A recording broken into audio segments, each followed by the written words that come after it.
Operation સિંદૂરમાં આપણને જે કેટલીક સફળતા મળી એમાંની એક સફળતાનું નામ છે બ્રહ્મોસ મિસાઇલ. બ્રહ્મોસ મિસાઇલની સફળતા દુનિયાએ જોઈ છે અને પાકિસ્તાને ભોગવી છે અને ભારતે એનું બરાબર ટેસ્ટિંગ કરી લીધું છે.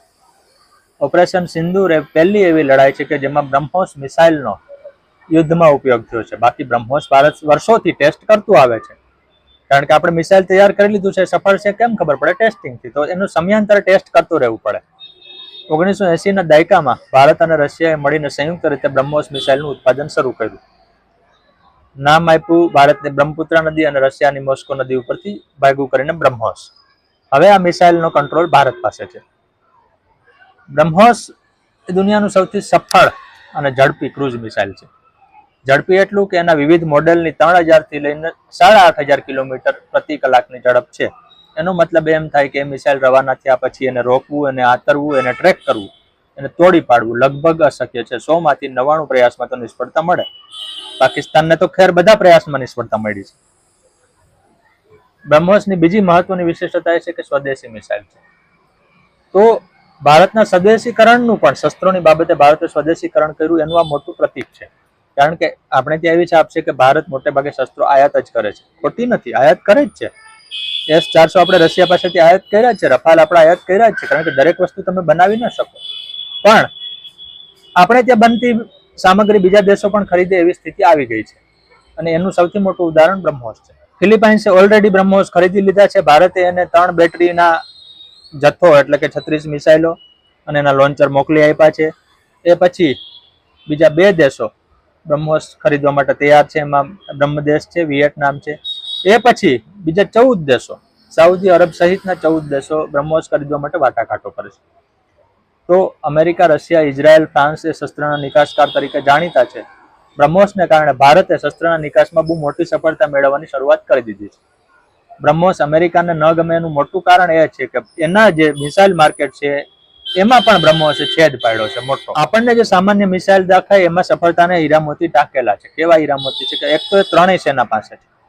કોઈ મિસાઇલ એક સેના માટે એટલે કે સૈન્યની એક પાંખ માટે તૈયાર થતું હોય તો બીજીમાં ન ચાલે.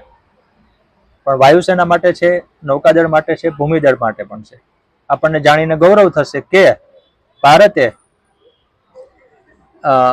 પાકિસ્તાનમાં જે બ્રહ્મોસનો પ્રહાર કર્યો અને પાકિસ્તાનના એરબેઝ અને લશ્કરી મથકો અને આતંકવાદી મથકોનો કચરઘાણ કર્યો, એમાં કેટલાક મિસાઇલો આપણી ગુજરાતની સરહદમાંથી પણ રવાના છે. પણ સ્વાભાવિક રીતે સૈન્યની સત્તાવાર માહિતી ન આપે. પણ આપણે બ્રહ્મોસની રેન્જ જે 300 થી 600 કિલોમીટરની છે અને બિનસત્તાવાર તો 800 કિલોમીટરની છે, એટલે આખું પાકિસ્તાન આવી જાય.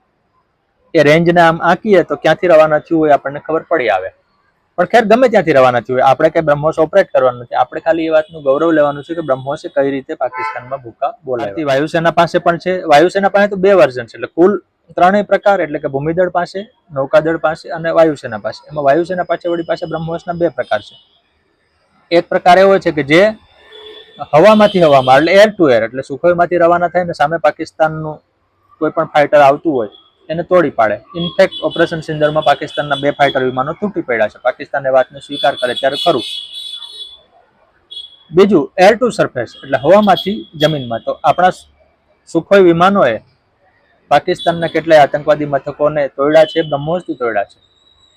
ત્યાં સુધી કહેવાય છે કે પાકિસ્તાનની જ્યાં ન્યુક્લિયર સુવિધા છે, કિરાણા હિલ ઉપર પણ બ્રહ્મોસ જ નો પ્રહાર થયો છે. પણ સરકાર એની સત્તાવાર જાહેરાત કરતી નથી, અને દરેક વાતની સત્તાવાર જાહેરાત કરવાનો એ સમજવાનો પણ વિષય હોય. વાયુસેનામાં સુખોઈ વિમાનો છે જે બ્રહ્મોસથી સજ્જ છે. એટલે સુખોઈ MKI પ્રકારના જે વિમાનો છે એને તળિયે બ્રહ્મોસ ગોઠવાય, અને તળિયે બ્રહ્મોસ ટકી રહે.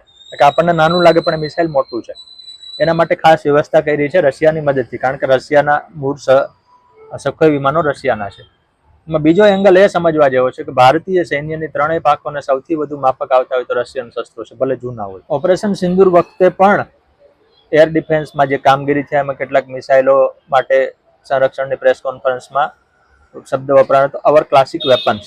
ક્લાસિક એટલે જૂના અને જાણીતા, અને એટલા બધા જાણીતા કે એ આપણી સેનાઓને વધુ ફાવે છે. એમાંનું એક ઉદાહરણ છે પિચોરા મિસાઇલ. એને પણ તરફડાટી મચાવી. પણ એ બધામાં હીરો બનીને કોઈ મેન ઓફ ધ મેચ તરીકે કોઈ જો ઉપસી આવ્યું હોય તો બ્રહ્મોસ છે. તો ભારતે કરોડો રૂપિયાના ખર્ચે બ્રહ્મોસ વિકસાવ્યું, તૈયાર કર્યું, વર્ષો સુધી મૈથા ટેકનોલોજી ડેવલપ કરી, કારણ કે શસ્ત્રોની ટેકનોલોજી બીજા દેશો આસાનીથી આપે નહીં. એ પછી આટલા બધા ખર્ચા પછી આપણને શું મળ્યું? તો એનો જવાબ ઓપરેશન સિંદૂરની સફળતા છે. કે વાયુસેનાએ નાસ્તો કરીએ એટલા સમયમાં, એટલે 23 મિનિટમાં 1:05 વાગે, રાતે 1:05 વાગે ઓપરેશન શરૂ થયું અને 1:30 પહેલા ઓપરેશન પૂરું થયું. એટલી ઝડપથી કામ થયું હોય તો તમે વિચારો કે બ્રહ્મોસની ઝડપ કેટલી હશે. ઝડપ ઉપરાંત માત્ર ઝડપ મહત્વની નથી, ઝડપ તો મહત્વની છે જ, પણ મહત્વનું છે એની સટીકતા, નિશાનેબાજીની ક્ષમતા. કારણ કે નક્કી કર્યું કે નૂર ખાન એરબેઝ ઉડાવવું છે, તો નૂર ખાનને બદલે આસપાસના રહેણાંક વિસ્તારો ઉડી ન જાય. રસ્તામાં મિસાઇલને કઈ આંખો તો નથી, તો મિસાઇલ રસ્તામાં કઈ બાંધકામ આવે એને નૂર ખાન ને સમજી બેસે.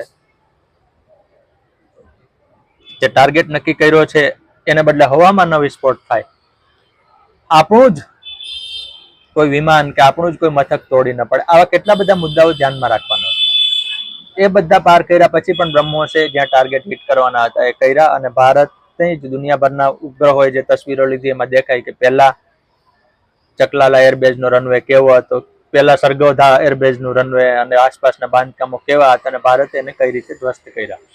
બ્રહ્મોસે ધ્વસ્ત કર્યા એનો મતલબ એ થાય, આપણને એમ થાય કે આ મકાનની છત તૂટી તો શું, રનવે તૂટ્યો તો શું, તો રિપેર થઈ જાય. બેશક રિપેર થઈ જાય, પણ રનવે રિપેર કરવો એ આસાન કામ નથી, એમાં સમય લાગે. એક વાત. બીજું કે જે મકાનો તૂટ્યા છે એમાં જે અંદર જે હોય, ત્યાં ફાઇટર વિમાન પડ્યું હોય, ત્યાં મિસાઇલ પડ્યા હોય, ત્યાં બીજું કંઈ પણ, એ બધું નુકસાનગ્રસ્ત થયું છે. એટલે રિપેર કરીને ફરીથી કામે લગાડતા 6 મહિના લાગે, 12 મહિના લાગે. એટલે જે છેલ્લો અહેવાલ એવો છે કે ભારતે પાકિસ્તાનની વાયુસેનાને 20% નષ્ટ કરી નાખી છે. એની મેક્સિમમ ક્રેડિટ બ્રહ્મોસને જાય છે. ધન્યવાદ.